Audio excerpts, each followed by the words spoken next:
በዚህ በኩል ቴራስ ይኖረናል። በሳሎን በኩል ባይዘዌ አዲስ ፕሮጀክት ደግሞ አጠገቡ ጀምረናል። ከባለ 1 እስከ ባለ 3 መኝታ 1000 ካሬ ላይ ያረፈ ነው። ቀስ ብላችሁ መክፈል ለምትፈልጉ የ2 ዓመት ክፍያ አመቻችተናል። ይሄ ደግሞ እንደምታዩት ስለተጠናቀቀ 40% ቅድመ ክፍያ ይጠበቅባቸዋል። እዚህ ጋር እንደምታዩት ኪችኑ ነው። ቬንቲሌሽን፣ ናቹራል ቬንቲሌሽን እዚህ ጋር ያገኛል። ተጨማሪ ኤርሰከር ፈልጋለሁ ካላችሁ እዚህ ጋርም አለ። እንደምታዩት ቆንጆ ኢንተሪየር ዲዛይን ይሰራለት ነው። ከዚህ ቤት ከምወደው ፓርት የልጆች መኝታና ማስተሩ የተራራቀ ነው። እዚህ ጋር ማስተሩ ነው የምናገኘው። በዚህ በኩል ደግሞ የልጆች መኝታ ነው የምናገኘው። እዚህ ጋር ስቶሬጅ ስፔስ አለች ተጨማሪ።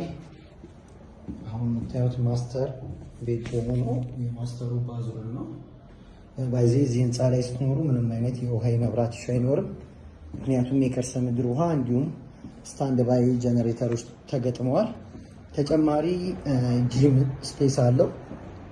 ጂም፣ ስቲም ሳውና በነፃ ለነዋሪ ተሟልቷል።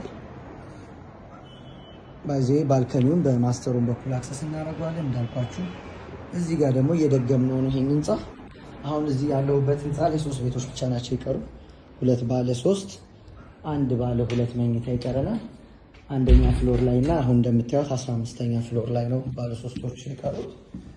ስለዚህ ታች እናስቀምጠው ስልክ በመደወል ከድርጅቱ ቀጥታ እነዚህን ቤቶች የግሎ ማድረግ ይችላሉ ማለት ነው። እዚህ ጋር አንደኛው መኝታ ክፍል የልጆች፣ እዚህ ጋር ሁለተኛው የልጆች መኝታ፣ መሀል ላይ ኮመን ባዝሩም አላቸው። ታች እናስቀምጠው ስልክ በመደወል መረጃ ውሰዱ።